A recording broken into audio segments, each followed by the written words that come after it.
Dentro de las enfermedades de salud mental de la esfera psicológica, creo que no existen enfermedades tan complejas como los trastornos de la conducta alimentaria.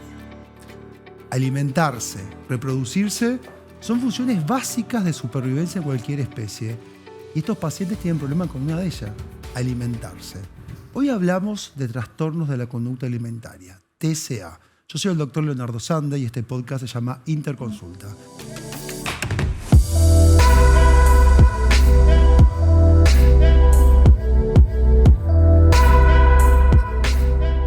Tenemos una gran especialista de este tema, Julia Aldarete. Bienvenida, Julia. Un placer, Leo. Muchas gracias por la invitación.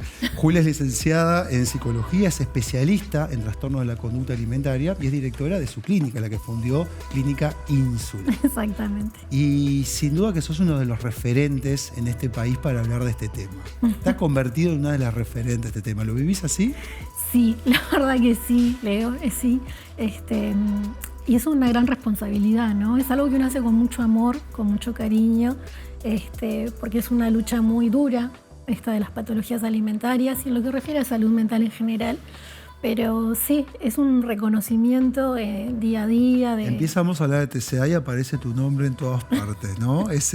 Qué responsabilidad. Sí. De ahí va la primera pregunta. ¿Quién es Julia Aldarete? Conocemos todo tu trabajo. ¿Cómo llegás acá? ¿Cómo llegás a ser Julia Aldarete y referente en este tema? Contame de tu vida, como le decís a los pacientes. Okay. Contame de tu vida. Bueno, de hecho, mi primer acercamiento con la psicología laboral, ¿no? Luego de recibirme, fue en ALUBA, lo que fue la Asociación de Lucha contra la Bulimia y la Anorexia, que hoy ya no existe como institución.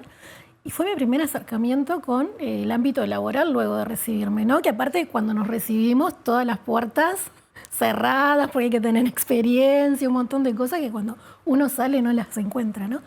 Y fue en esta institución donde me abrieron las puertas y fue allí donde crecí como todo, te diría, ¿no? Como que me terminé de formar como persona, aprendí muchísimo la parte profesional, toda la experiencia adquirida allí, y también en lo humano, ¿no? Que es lo que más rescato del trabajo con estas patologías. Porque más allá del conocimiento hay un compromiso y una lucha interna de uno, de saber que si uno la pelea, le gana la enfermedad. ¿Cómo te acercaste a los TCA? ¿Fue casualidad lo de ALUBA o lo buscaste? No, fue casualidad. Esa es la verdad. Y después haciendo recorrido, inmersión... Porque viste, vos sos psicóloga, ¿no? Te voy a decir, sí. A veces, ¿cuánto hay de casualidad y cuánto hay de búsqueda inconsciente, algo inconsciente que terminé en ALUBA? Bueno, pero vos sabés que después revisando los trabajos típicos del liceo que te hacían presentar en diferentes lugares, uno de esos trabajos que yo hice fue en ALUBA, fue hablando de trastornos de la conducta alimentaria. Así que quizás a nivel inconsciente algo habría, que después finalmente volví a ese lugar, que eso lo recordé después con el tiempo aparte, ¿no? Pero siempre fue algo que, ya te digo, no fue pensado, que de hecho cuando llegué ahí dije, bueno, me equivoqué de carrera, la psicología no es lo mío, porque había tantas historias tan fuertes, historias tan difíciles, situaciones tan complejas, que cuando uno recién sale de la facultad está como en pañales en todo este ámbito, y yo dije, bueno, esto no es para mí. Pero me quedé, y lo bien que hice, porque ahí me fui endureciendo, digo yo. Me fui haciendo toda esta coraza que hay que tener para dar batalla, porque yo sí insisto mucho en que uno tiene que dar lucha a estas patologías. Hay que dar lucha. Uno cierra la puerta del consultorio. Entiendo lo que decís. A veces se me compara con mi primera especialidad es medicina intensiva. Yo digo, tengo que ser más fuerte para escuchar las historias de consultorio de mis pacientes con obesidad que incluso que terapia intensiva. Porque un trauma es un hecho horrible. Exacto. Es un trauma, un hecho horrible, pero es el dolor inmediato. A veces lidiar con el padecimiento de todos los días de estos pacientes es mucho más duro todavía que una desgracia puntual, ¿no? Totalmente. Voy a empezar a preguntarte sobre TCA. ¿Por qué una persona tiene TCA? ¿Cuánto hay de genética? ¿Cuánto hay de epigenética? ¿Cuánto se forma en la primera infancia cuando uno cierra su psiquismo con 5 años? Sí. ¿Cuánto peso tiene la sociedad? Porque hay dos corrientes ahí. Sí, y en realidad todo lo que dijiste está detrás, ¿no? No tiene una única causa, es multifactorial y hay un componente genético, claro que sí, que no lo podemos evitar. De hecho, cuando lo empezamos a trabajar en terapia, muchas veces empezamos a ver que no es solamente la paciente o el paciente que viene, sino que hay un padre, una madre, una abuela Y si seguimos la historia, hasta bisabuelas hay, ¿no? Hay un componente genético, hay un componente también de la casa, ¿no? De patrones que se van repitiendo. Y también somos una sociedad que hacemos mucho hincapié en el aspecto físico. Muchas veces antes de un hola ya te dicen si estás más flaco, si estás más gordo, o si estás flaquito, qué divino, ¿no? Como sinónimo de halago y de que todo está bien. Hay un peso también a nivel cultural que está puesto ahí, valga la redundancia, en la apariencia física. Yo le digo una cosa, porque es una pregunta difícil la que te voy a hacer. Digo, ¿qué porcentaje le das a la presión social? Porque todos estamos sometidos a esta presión social. Sí, yo todo también, el tiempo. Todo el mundo ve cuerpos muy hegemónicos, hombres con los 8 abdominales marcados con abdominales. Y decís, ¿de dónde sacó estos abdominales este tipo? ¿Me entendés? Sí. Pero no todos vamos a desarrollar un TCA. No todos. No todos vamos a desarrollarlo. Usted debe ver algo. No todos, eso es cierto. Y todo el tiempo estamos expuestos a esa presión, ¿no? Pero siempre hay como un campo fértil para desarrollarlo, ¿no? Que puede ser esa parte genética. Y yo siempre digo, los trastornos de la conducta alimentaria son adicciones. Entonces tapan grandes dolores, grandes traumas. Y si hay un entorno que habilita ciertas conductas o ha enseñado, ¿no? Porque los niños siempre son esponjitas y van captando todo lo que ven. Entonces, si en casa hay una mamá o un papá que siempre está pendiente del cuerpo, que siempre está con dietas o haciendo comentarios en relación al cuerpo de los demás de forma despectiva, todo eso se va internalizando. Y si hay una mamá, que muchas veces en el discurso terapéutico se ve, una mamá que no acepta a su hijo porque es gordo, está ese comentario: no comas tanto, todo eso vas a comer, hace dieta, nadie te va a querer. Esos comentarios van marcando la personalidad de cada uno de nosotros. Tengo una pregunta. Trastorno de la conducta alimentaria. Ante todo dice trastorno de la conducta y después alimentaria. ¿Son TCA puro o ves en tu consulta que son parte más complejo de otros trastornos de personalidad, de otras esferas, y la alimentación es una esfera más? ¿Qué se ve en la práctica diaria? En realidad se puede ver de todo. TCA puro se ven, pero va mucho más complejo, ¿no? Hay depresión, hay trastornos de personalidad. Yo siempre digo, esta es una patología que, más allá de luchar con las conductas alimentarias, luchamos para que la persona siga viva. A veces lo digo así y suena un poco fuerte, pero en realidad los trastornos de la conducta alimentaria pueden terminar en la muerte, ¿no? Entonces es una lucha para que la persona siga viva, porque la persona, cuando está transitando la enfermedad, todo el tiempo lo que quiere es morir. Que en realidad ese morir es un dejar de sufrir, un dejar de vivir todo lo que ha vivido y todo lo que está viviendo. Que eso en el proceso terapéutico se logra trabajar, ¿no? Por eso hablaba de que también dentro de estos casos más complejos aparece lo que es la depresión, aparece lo que son los intentos de autoeliminación, y todo el deterioro que se le va realizando, todo el desgaste que se va realizando en el cuerpo en función de las conductas que se vaya teniendo, ¿no? Pero es una patología sumamente autodestructiva que, si no se atiende, no se realiza un tratamiento acorde, en su caso más extremo, pueden llegar a la muerte. Sin duda. Por las consecuencias propias de las conductas, o incluso por estos intentos de autoeliminación que muchas veces... No es la primera vez que tú decís una terapia intensiva, te tengo que poner una sonda y lo voy a hacer porque te vas a morir. Y ya tendrás momento. Te cuento una anécdota corta. Una vez una cama de terapia intensiva y una chica con anorexia pesaba 32 kilos. Entonces, esperando a Leo, ¿qué iba a decirle Leo a la paciente? Y básicamente lo único que pudo decirle: hoy no podés cuidarte. Te tengo que poner la sonda y te voy a nutrir, y te aseguro que quizás en un futuro puedas tomar otras decisiones sobre tu vida, pero las tengo que tomar yo. Te voy a poner la sonda y te voy a nutrir. Totalmente. Y había mucha expectativa. ¿Qué le va a decirle a la paciente? Nada. Eso, no tengo otro más. O sea, porque lo que estaba hablando de esa chica era su patología. Exactamente. Una potencia de muerte que no quería comer. No quería comer. Es muy duro, pero llegan ahí. ¿Cómo ves la asistencia, la atención a los pacientes con TCA? Obviamente que si van a Clínica Ínsula van a estar bien. Yo te los derivo. Esto no es filmación ni es acting en esta entrevista. Hay un flujo mío totalmente con Julia de pacientes todo el tiempo, igual que con otros profesionales que se han sentado en esta interconsulta. Por ahí los elegí para preguntarle. Pero fuera, ¿cómo ves la asistencia? ¿Es buena, es mala, regular, hay que mejorar? Yo tengo mi opinión, pero me interesa la tuya. Sí, falta capacitación en el tema, falta interés en el tema. Son pacientes que son muy difíciles de abordar, que el tratamiento es lleva mucho tiempo, lleva su tiempo y es una lucha. Son pacientes que desgastan, son pacientes que no son fáciles. Entonces, hay profesionales que los derivan o que en la forma más sana y responsable y ética como vos que decís, bueno, este caso no es para mi clínica, lo derivo con alguien que sepa. Pero hay muchas personas que no están informados de TCA, no saben del manejo de TCA y muchas veces hace que la patología siga avanzando. Entonces, cuando llegan a la clínica o por alguna derivación particular, ya venimos, además de la lucha con la patología, hay una lucha con todo lo que la patología ha ganado en el transcurso de ir con profesionales que no sabían del tema, ¿no?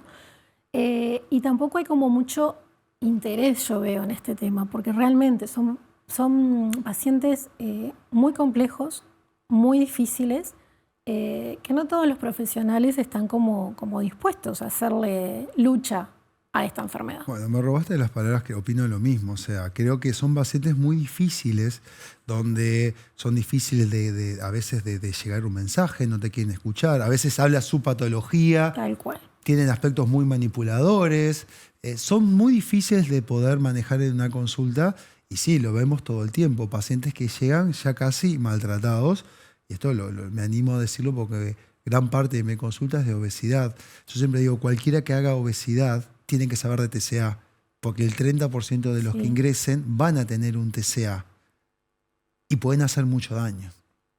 Pueden hacer mucho daño y, bueno, potenciar aún más la enfermedad. ¿Cómo debería ser el tratamiento de un paciente con TCA? ¿Qué herramientas pilares debería tener? Bueno, el tratamiento en TCA, yo siempre digo, hay que ir más allá de la conducta visible, ¿no? Porque después que realizamos el tratamiento, que la persona se recupera, que sale adelante, vemos que el cuerpo y la comida no tenía nada que ver. Es la punta del iceberg, es lo visible, es lo que hace ruido, pero no tiene nada que ver. Hay mejores que ves, esta chica debe tener anorexia y habló nomás. Todavía no la viste comer ni nada y vos decís, esta chica debe tener anorexia. Exactamente, hay ciertos rasgos, ¿no? Perfeccionistas, autoexigentes, que quieren tener todo bajo control. Y esto que vos decías, ¿no? Son muy manipuladores, muy seductores también, ¿no? Tienen un discurso de llevarlo para donde ellos quieren y no quedar en evidencia con la patología, ¿no? Por eso digo que esto a veces pasa muy desapercibido, porque cuando alguien no presta atención o se queda solamente con esa pantalla, se nos escapa todo este mundo. Hay un concepto que está bueno que lo aclares, que a veces la gente piensa que la gente con las personas que tienen anorexia siempre se ven obesas y se sienten mal, y muchas de ellas son muy egocintónicas con su imagen. Cierto. Y muestran imágenes de su delgadez y quizás un ojo externo dice, está muy desnutrida y le ve las 8 costillas y ella está muy orgullosa de su delgadez y con mucha conciencia, ¿no? O sea que totalmente, hacen alarde de eso, ¿no? No siempre esa imagen del espejo donde se ven obesas, esa imagen clásica de anorexia, mirándose obesa en el espejo. No, hay chicas que son conscientes que están muy delgadas, están muy orgullosas de estar muy delgadas. Exacto. Lo muestran, lo exponen, ¿no? Es cierto, siempre está como ese concepto y también está como el concepto que uno habla de trastorno de la conducta alimentaria y siempre se piensa en la anorexia, ¿no? Es bueno, como te adelantaste la pregunta, vamos con eso. Anorexia y bulimia son las más frecuentes, pero ¿cuántos hay? Sí, el abanico es muy amplio, pero sí, anorexia y bulimia son las más conocidas. El desorden por atracón también es algo que viene creciendo mucho y está siendo cada vez más conocido también, pero el abanico es muy amplio. Está lo que es la ortorexia, que es la obsesión por la comida saludable, la vigorexia, la obsesión por la actividad física. La pregorexia también está como un poco en aumento, o al menos... Aclara que es la pregorexia porque es que... Ahí va, sí. La pregorexia la padece la mujer durante el embarazo. ¿No? No quiere decir que la mujer lo haya desarrollado en ese momento, es alguien que ya venía con la patología y en esa etapa donde el cuerpo de la mujer cambia en toda la parte física, bueno, ahí empieza como a despertarse nuevamente. Y ahí hay doble riesgo, ¿no? Porque está en riesgo la vida de ese bebé y de esa mamá. Y esa es una que viene bastante en crecimiento también, hoy por hoy. Después está lo que es la alcoholexia, que también es muy típica y muy conocida, pero esa como que se ve mucho más sobre todo en el verano y en la adolescencia, que es que empiezan, bueno, que ahí está relacionado con el consumo del alcohol, ¿no? Dejan de comer para evitar las calorías que tiene el alcohol. Entonces toman, y ahí también hay todo un riesgo, ¿no? Porque comer sin alcohol, todo el descontrol, toda la parte física, lo que puede pasar, ¿no? Un coma etílico fácilmente también. Entonces, esa también es otra de las patologías. Pero sí es verdad que las más conocidas son bulimia, anorexia, desorden por atracón. ¿Sentís que el culto por la delgadez se activó en el último tiempo? Sí. Tuvimos un momento de body positive, salud en todas las formas, donde modelos de cuerpo, que se confundió, yo siempre lo digo y lo repito, no confundan body positive, salud en todas las formas, no tiene nada que ver con decir que la obesidad no es enfermedad. Son cosas diferentes, malinterpretaron esos movimientos de forma horrible. Pero sentí que se activó. Vemos estrellas de Hollywood ahora con delgadez extrema, parece que se van a partir o el vestido las va a partir. ¿Se reactivó? ¿Y crees que los fármacos por la obesidad tienen que ver con esto? Sí. Sí. Volvimos a eso, ¿no? De la extrema delgadez. Bueno, en la alfombra roja lo vimos, ¿no? Todas las estrellas ahí, una anorexia, y haciendo alarde de eso, ¿no? Un poco lo que veíamos también. Sí, yo creo que sí. Es que esto también de los Ozempic, que vos también lo manejas muy bien, obviamente, Leo, yo creo que ha traído como esto que el adelgazar, el bajar de peso, como que puede ser algo médico y fácilmente, ¿no? O accesible. Y nos vuelve también como a poner que ese es el modelo, ¿no? A seguir, ese cuerpo delgado. Somos una sociedad, yo siempre digo, más allá de ese momento que tuvimos quizás de auge de ese movimiento, somos una sociedad que nunca dejamos de hacer este culto a los cuerpos delgados, en definitiva. Sí. Siempre ha estado de fondo, más allá de ese momento de auge. En esto que hoy comentaba... ¿Sabes lo que creo yo? Que por un momento daba vergüenza o timidez decirlo, pero siempre estuvo, nunca se fue. Nunca dejó. Siempre hubo un culto a la delgadez y a unir cuerpos delgados con belleza. Exactamente, sinónimo de éxito, de belleza, totalmente. Para mí nunca dejó de estar de fondo. Esas imágenes de las personas que tienen obesidad siempre triste mirando de espalda, como que eso tuviera que ver con el peso, ¿no? O sea, tipo lo exitoso que puede ser, lo bien que te pueda ir. Nombraste un montón de trastornos de la conducta alimentaria, un montón, como la vigorexia, la ortorexia. Viene una pregunta sin anestesia.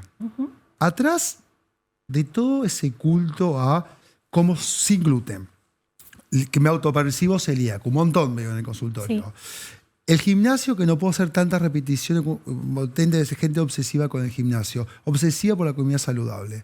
¿Cuánto TCA hay atrás de eso? ¿Lo ves muy frecuente? Todo el tiempo. ¿Y veganos? Sí, mucho. Eso tapa mucho los trastornos de la conducta alimentaria. Es algo que cuesta decirlo a veces porque creo que los dos nos trabajamos con el bienestar, con la salud, y nadie tiene nada en contra con una decisión de veganismo o de comer solo comida orgánica o crudo y vegano, pero es algo que tenemos que poner también en discusión, ¿no? Exactamente. Que atrás de muchas elecciones nutricionales, lo que está enmascarado es un trastorno de la conducta alimentaria. Bueno, qué bueno que lo digas así, sin, como dijimos con la pregunta, sin anestesia. Sin anestesia. Y algún vegano capaz se nos puede enojar con esto, pero es real. Sí, bueno, con seguridad se van a enojar, pero es real. A ver, hay personas que la toman una decisión sumamente consciente desde un lugar saludable, y está perfecto, y está ideal que sea así. Pero hay muchas personas que detrás de todos esos comentarios y de todas esas ideas, lo que tapan es un trastorno de la conducta alimentaria. Entonces, no quiere decir que sea malo, sí, siempre si se hace con convicción y desde un lugar saludable, pero no nos quedemos solamente con eso. Prestemos atención, escuchemos, porque muchas veces podemos estar dejando pasar un trastorno de la conducta alimentaria que, como siempre digo, sacámosle el nombre de trastorno de la conducta alimentaria. Es una persona que está sufriendo y que si no le ayudamos, pueden pasar cosas, y porque entendemos que a veces estas metamorfosis que hacen de la obsesión por la cantidad, por la calidad de estos pacientes, a veces les permite seguir vivos. Porque por lo menos comen. Exacto. O a veces comen y entrenan de forma obsesiva, pero a veces, bueno, también hacemos como la vista gorda, porque les permite estar vivos, por lo menos. Totalmente. Es que la línea es tan delgada entre lo que es sano y lo que no. Y ahí lo dijiste bien claro, aparte, Leo. Yo siempre digo, ¿qué nos ayuda a diferenciar qué es saludable y qué no? Es una línea delgada entre lo saludable y lo que no. La obsesión. La obsesión. La obsesión. La obsesión. Cuando vemos a una persona obsesionada con ciertas conductas, empecemos a prestar atención. Porque ahí es un indicador de que es algo que no es saludable. Y como siempre decimos a veces en medicina, en psicología, la obsesión no se cura nunca del todo. Se controla o se cambia el objeto. Exactamente. Y a veces escuché a un gran referente mundial de los TCA que dijo una vez, sí, hay anoréxicas que se recuperan en el gimnasio, por lo menos entrenan y comen. Es menos nocivo que tenerlas pesando 30 kilos. Tal cual. ¿Por qué sexualizamos tanto a los TCA? Porque hay hombres con TCA. ¿Qué hay detrás de eso? ¿Por qué los sexualizamos tanto? Hay hombres con TCA. Por ejemplo, en 10 casos, 8 o 9 son mujeres. Esa es la realidad. Igual yo digo que son 8 o 9 de los que llegan a consulta. Hay muchísimos, obviamente, que no llegan, ¿no? Al hombre, por lo general, siempre le cuesta más la consulta, en todo, ¿no? En la parte médica, bueno, y en lo emocional, en lo psicológico. Veo su registro, me parece, que hay del TCA masculino. Totalmente, no hay registro. Bueno, de hecho, datos oficiales de números de nuestro país ni siquiera tenemos. O sea, partiendo desde ahí, ¿no? Uno habla desde el termómetro de la clínica, ¿no? De lo que uno recibe y percibe. Pero ya de por sí a consulta psicológica, hombres son los que menos llegan, porque bueno, el hombre no muestra emociones, el hombre tiene que estar fuerte, el hombre no llora, entonces menos va a ir a una consulta psicológica, por ejemplo, en este caso, ¿no? Pero sí, obviamente existen muchos más de lo que este termómetro podemos ver, ¿no? Exacto. Pero es verdad, siempre lo enfocamos en la mujer. Yo podría estar media hora más hablando contigo, pero ya me están hablando por la cucaracha que tenemos que ir terminando. Ahora tenés el minuto en cámara. Ok. ¿No? Donde vos le vas a hablar, esa es tu cámara, a la población y la consigna es la siguiente. Tenés una madre que ella considera que su hija está obesa o que tiene sobrepeso y la quiere poner a hacer dieta. ¿Qué le decís a esa mamá? Bueno, a esa mamá que está bajo este mandato cultural, ¿no? Todas estas creencias que tenemos culturales de que ser delgado es sinónimo de éxito y de belleza y de salud. Le aconsejaría empezar primero a trabajar en ella, que es algo que yo hago mucho con los pacientes. No solamente me enfoco en el paciente que tiene la patología alimentaria, sino también en el entorno, porque el entorno también debe aprender a aceptarse y a quererse más allá de un cuerpo, y que no somos un cuerpo no nos define, y que tenemos que dejar de presionar y de exigir a nuestros seres queridos a través de un cuerpo, porque estamos imponiendo un gran sufrimiento, que eso va de la mano de muchas conductas autodestructivas, que obviamente si las empiezan a tener en cuenta no las van a desear para nadie. Así que aceptarnos, a querernos, a no juzgarnos y a tratar bien, con una empatía, a quienes queremos. Julia, realmente me encantó esta interconsulta. Muchísimas gracias por estar acá. Leo. Un placer. Llegamos al final de otra interconsulta. Seguramente esta interconsulta la repitan y la vean varias veces. Si llegaste al final de este video, seguramente te interesó mucho el tema, pero no te olvides de suscribirte, darnos like, compartir el video. Y yo soy el Dr. Leonardo Sande y te espero en la próxima interconsulta.